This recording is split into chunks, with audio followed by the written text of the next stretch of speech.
بسم الله الرحمن الرحيم. تطبيقات على الأعداد الحقيقية. أول حاجة هنفتكر بس مع بعض كده مجموعة قوانين أخدناها زمان، اللي هي أول حاجة الدايرة. محيط الدايرة 2 باي نق. ايه هي الباي؟ 22/7. وايه النق؟ نصف القطر. يبقى محيط الدايرة عبارة عن 2 في 22/7 في نصف القطر. طب مساحة الدايرة كانت ايه؟ باي نق تربيع. باي اللي هي 22/7 ونق اللي هو نصف القطر، يبقى 22/7 في نص القطر تربيع. القوانين دي أخدناها قبل كده. ناخد مسألة عليها. يقول لي اوجد محيط دايرة مساحتها 44 سنتي تربيع. ايه المعطى اللي مديهولي هنا؟ المساحة. المعطيات اللي عندي المساحة ب44.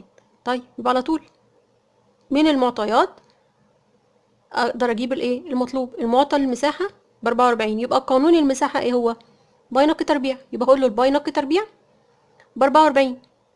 المساحة باي نق تربيع، هو قايل لي ان المساحة ب44، يبقى هساوي باي نق تربيع ب44.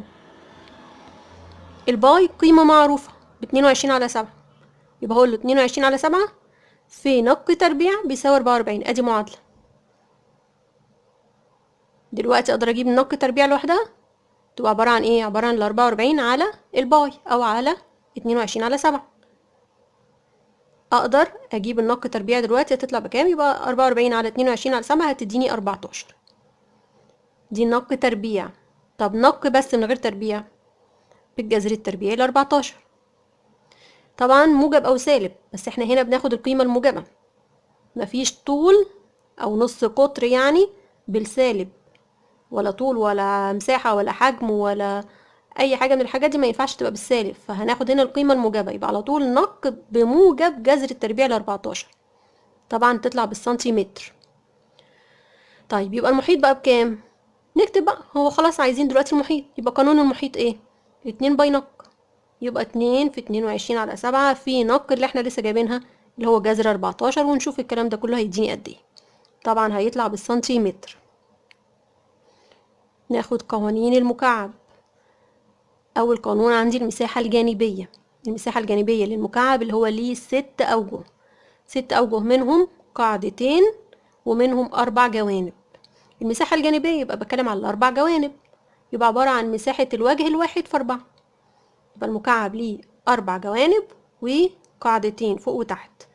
لو هتكلم عن المساحة الجانبية يبقى بتكلم على ايه؟ ال4 جوانب. يبقى عبارة عن مساحة الوجه الواحد اللي هو المربع الواحد، ما هو عبارة عن 6 مربعات يعني. المربع الواحد في ايه؟ في 4. مساحة المربع طول الضلع في نفسه، يبقى كأن طول الضلع في نفسه في 4. ده المساحة الجانبية. طب الكلية؟ الكلية يعني ال6 أوجه، ال6 مربعات. مساحة ال6 مربعات يدوني كام؟ يبقى مساحة الوجه الواحد أو المربع الواحد يعني في 6. الوجه الواحد طول الضلع في نفسه، يبقى المساحة الكلية طول الضلع في نفسه في 6. يبقى الفرق ما بين المساحة الكلية والمساحة الجانبية، المساحة الجانبية المساحة الواحدة مساحة المربع الواحد في 4. المساحة الكلية مساحة المربع الواحد أو الوجه الواحد يعني في 6. طب الحجم؟ الحجم عبارة عن ايه؟ طول الضلع في نفسه في نفسه. 3D، 3 أضلاع أو 3 dimensions يعني، اللي هما بعد كده متوازي الأضلاع هلاقي اللي هو الطول والعرض والارتفاع. هنا عندي الطول قد العرض قد الارتفاع، 3 قد بعض، يبقى الطول في الطول في الطول أو طول الضلع في نفسه في نفسه. طيب هنا بقى مسألة بيقول لي اوجد المساحة الكلية لمكعب حجمه 64 سنتيمتر مكعب. ايه المعطيات؟ 64 سنتيمتر مكعب ده مين؟ ده الحجم. مديني الحجم ب64 سنتيمتر مكعب. من الحجم ده اقدر اجيب طول الضلع. ما هي نقطة السر عندي طول الضلع، اضربه في نفسه في 4 يديني المساحة الجانبية، في نفسه في 6 يديني ايه؟ المساحة الكلية، في نفسه في نفسه يديني الحجم. طب علشان اجيب بقى سواء مساحة كلية جانبية يبقى لازم اجيب طول الضلع. يبقى طول الضلع عبارة عن ايه؟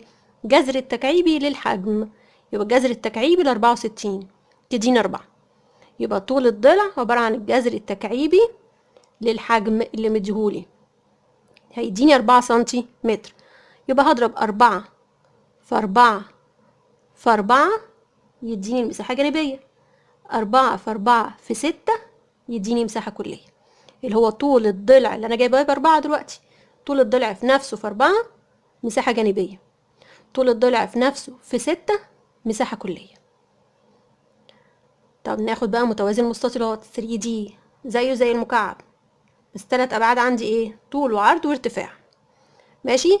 اولا بالنسبة للمساحة الجانبية عندي كام جنب للمتوازي؟ زيه زي المكعب 4 جوانب، ما هو 6 أوجه بس على شكل مستطيل، 6 أوجه هنا على شكل مستطيل مش على شكل مربع، منهم قاعدتين ومنهم 4 جوانب. هتكلم عن المساحة الجانبية يعني عن ال4 مستطيلات أو ال4 جوانب. أجيب المساحة الجانبية ازاي؟ بتتجاب ازاي؟ بالمحيط القاعدة في الارتفاع. المساحة الجانبية محيط القاعدة في الارتفاع، القاعدة اللي هي مستطيل، المحيط بتاع المستطيل طول زائد العرض في 2، يبقى كأنها الطول زائد العرض في 2 في الارتفاع. طب الكلية، هجيب المساحة الجانبية الأول اللي هما ال4 جوانب واجمع عليهم مساحتين القاعدة، المستطيلين اللي فوق وتحت دول، يبقى هو عبارة عن المساحة الجانبية اللي احنا لسه جايبينها بإيه؟ بالطول زائد العرض ما بين قوسين في 2، ده المحيط في الارتفاع. ماشي. دي كلها الطول زائد العرض في 2 في الارتفاع، دي كلها المساحة الجانبية. هنزود عليها 2 في مساحة القاعدة، يبقى 2 في الطول في العرض، وهو شكل مستطيل، المساحة بتاعة المستطيل الطول في العرض، عندي قاعدتين يبقى 2 في الطول في العرض. طب الحجم، ال 3D في بعض، ال3 أبعاد في بعض، الطول في العرض في الارتفاع. ده كده بالنسبة لمتوازي المستطيلات. الحاجات دي كلها قديمة، دي قوانين احنا بنراجع عليها. طب بالنسبة للاسطوانة دي بقى الحاجة الجديدة شوية، عبارة عن ايه؟ محيط القاعدة في الارتفاع زيها زي متوازي المستطيلات بالظبط، المساحة الجانبية محيط القاعدة في الارتفاع. طيب محيط القاعدة، هنا القاعدة على شكل ايه؟ دايرة، هو مش محيط الدايرة ب2 باي نق؟ يبقى المساحة الجانبية 2 باي نق في الارتفاع، ما هو المحيط في الارتفاع، المحيط ب2 باي نق، يبقى 2 باي نق في ايه؟ في الارتفاع. ده المساحة الجانبية. طب المساحة الكلية عبارة عن المساحة الجانبية زائد مساحتين القاعدة، 2 زيها زي متوازي بالظبط، المساحة الجانبية زائد 2 في مساحة القاعدة، لأن عندي قاعدتين واحدة فوق واحدة تحت، يبقى 2 في مساحة القاعدة. المساحة الجانبية جبناها ب2 باي نق في الارتفاع، ومساحة القاعدة ما هي دايرة، مساحة القاعدة فيها باي نق تربيع. طب 2 في مساحة القاعدة يبقى 2 في باي نق تربيع. الحجم عبارة عن ايه؟ مساحة القاعدة في الارتفاع. حجم الاسطوانة هو مساحة القاعدة اللي هو على شكل دايرة في الارتفاع. مساحة القاعدة بقد ايه؟ باي نق تربيع، ما هي مساحة دايرة، ما هي القاعدة على شكل دايرة مساحتها باي نق تربيع، يبقى الحجم باي نق تربيع في الارتفاع. الكرة حاجة جديدة برضو دلوقتي، مساحة السطح بتاع الكرة 4 باي نق تربيع، 4 باي نق تربيع. كل التعريفات وكل القوانين ديت موجودة على صفحة الفيسبوك، هتلاقوها أعلى صفحة القناة مكتوب عليها ماس ليسن، دوسوا عليه اعملوا بس كده هتلاقي ايه كل القوانين دي. الحجم طبعا كان 4/3 باي نق التكعيب. ناخد بقى مسألة، القوانين دي المفروض ان هي تتحفظ كلها مجمعة موجودة على صفحة الفيسبوك. ناخد مسألة، كرة معدنية طول قطرها، يعني القطر كله 6 سنتي، يبقى نق بكام؟ اولا ما انا كل حاجة عندي بنق، مفيش عندي طول القطر، نق ب3، نص القطر ب3، القطر كله ب6 يبقى نق ب3. بيقول لي بقى الكرة دي تم صهرها وتحويلها إلى اسطوانة، هي كانت كرة صهرتها وخليتها على شكل اسطوانة، نص قطر الاسطوانة بقى، نص قطر القاعدة 3 سنتي، اوجد الارتفاع. طيب ايه اللي اتغير لما انا صهرت الكرة وخليتها اسطوانة؟ ايه اللي اتغير وايه اللي ثابت؟ اللي ثابت عندي الحجم والوزن طبعا، بس انا ما باخدش الاوزان هنا، يبقى حجم الكرة هو نفس حجم الاسطوانة. طيب هو مديني نق بتاعت ايه؟ بتاعت الاسطوانة ب3، وخلي بالك برضو نق فوق اللي هي بتاعت الكرة ب3، يعني نصف القطر هنا ب3 وهنا ب3. اوجد الارتفاع بتاع ايه؟ بتاع الاسطوانة. طيب اقدر اجيب حجم الكرة الاول من نص قطرها. حجم الكرة القانون بتاعها 4/3 باي نق تكعيب، اللي هو نفس حجم الاسطوانة، خلي بالنا الحجم بتاع الكرة هو نفس حجم الاسطوانة. حجم الكرة هعرف اجيبه 4/3 باي نق تكعيب، نق بكام؟ ب3، نص ال6 3، يبقى 4 على 3 باي في نق تكعيب يعني 3 تكعيب.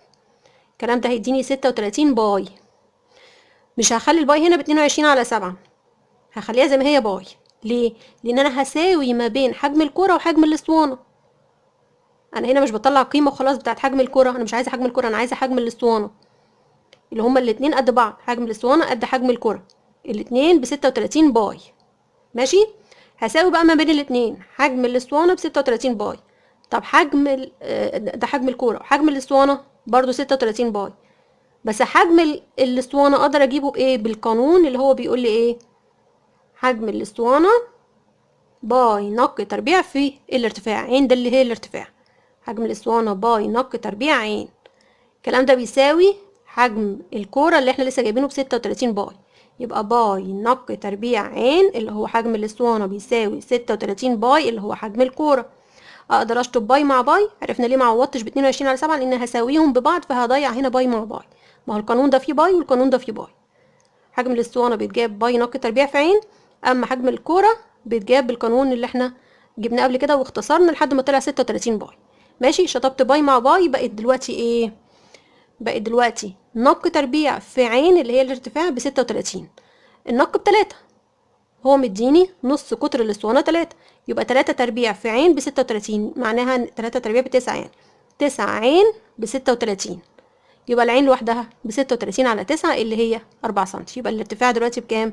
ب4 سم. عشان كده انا ما حولتش الباي، ما خليتهاش ب22 على 7. ليه؟ لان اللي ثابت عندي في المسألة ان حجم الاسطوانة هو نفس حجم الكورة. انا جبت حجم الكرة في الاول، طلع معايا بعد ما اختصرته 36 باي. طيب حجم الاسطوانة ايه القانون بتاعها؟ باي نق تربيع في عين في الارتفاع. الحجم ده قد الحجم ده، يبقى باي نق تربيع عين بتساوي 36 باي. اقدر اشطب باي مع باي واحولها بعد كده لمعادلة، واقدر اختصر فيها لحد ما اجيب العين او الارتفاع، هيطلع معايا ب4 سم.